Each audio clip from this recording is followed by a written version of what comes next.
The legislative session is almost over, and this guy's been pretty busy dealing with that. It's Superintendent Dr. Jara from CCSD. Thank you for coming in this morning. Well, no, thank you for having me. Good morning. So this is a crucial time here. We're getting near the end of the legislative session, and one of the big issues, of course, is with funding, and in particular, this 50-year-old formula that sorts out how money goes to all the districts around the state.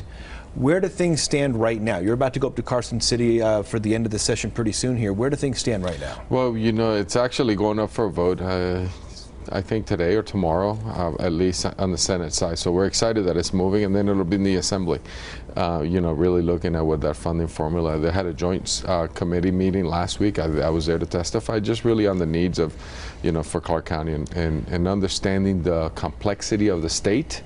But then advocating for the 321,000 children that I serve here. So let's get in a little bit of the nitty-gritty here. How, if this does get through, how would this change to the formula affect CCSD students? Well, when you really look at, there's a couple things, you know. First of all, it's just looking at the transparency. Right now, you know, there's always a mystery where the money is, you know, the money's coming in and then where does it come out. So now we're going to have some transparency too, so parents will be able to understand where the money is going and how it's coming into the schools. And the big key is really looking at the weighted funding model for students. So when you have, you know, you have an ELL student, a special needs students, a GAGE students, really they cost you more money. You got to provide more services. So now there's going to be a weighted aspect to that. So then obviously there's going to be, with the challenges and what we're facing here in Clark County, we'll look into the possibility of having more money here for our students. To the layman, it sounds like it's making something more complicated. Is that what we need, something more complicated to fund our schools? It seems like simplifying would make it easier, no? Well, no, but you really look at right now, you know, where we have students, we get the same amount of money for every single student.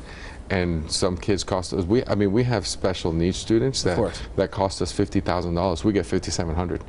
So right now, when you look at some of the needs that our children need to be in our schools, and how do we then fund them appropriately? And we were talking before, one of the challenges has to be for CCSD. You're advocating for the students, of course, but there's also schools in Esmeralda County and Nye County that are much, much smaller. How can a funding formula meet the needs of all the kids across the state? That's got to be a big challenge. It is, and that's where you really look at, you know, what we added, not we, but the legislature and the funding formula, they're added to hold harmless to see how we can look at, and then it's not going to go into effect in this session. It'll be 2 years from now, so you can look at some of the challenges they may face. But you know, one of the things that I always remind folks, we have rural schools right now here in Clark County. That's very true. That also are in Laughlin and Moapa Valley, Mesquite, that are not getting as much as our schools here in the valley. So we, you know, really are the entire state here with the same challenges here in CCSD. Kind of looming over all of this, in addition to the situation up in Carson City, we've seen what the teachers are saying. They are claiming they will go on strike if they don't get their needs met by the legislature. First of all, is CCSD planning for that eventuality, legal or illegal?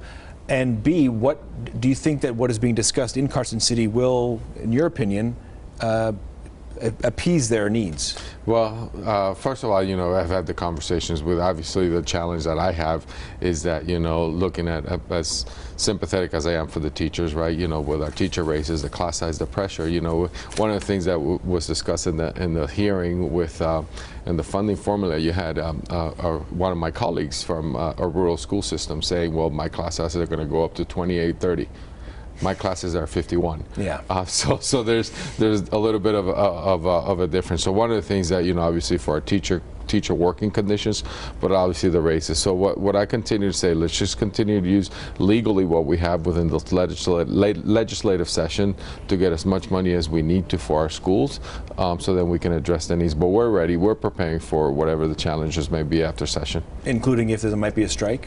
Including if there might be a strike. Okay. Dr. Jara, it's a busy time for you. It from is. Superintendent, from CCSD, I should say. We'll have much more on this as well with what happens up in Carson City. Thanks for joining us this morning. No, thank you for having me.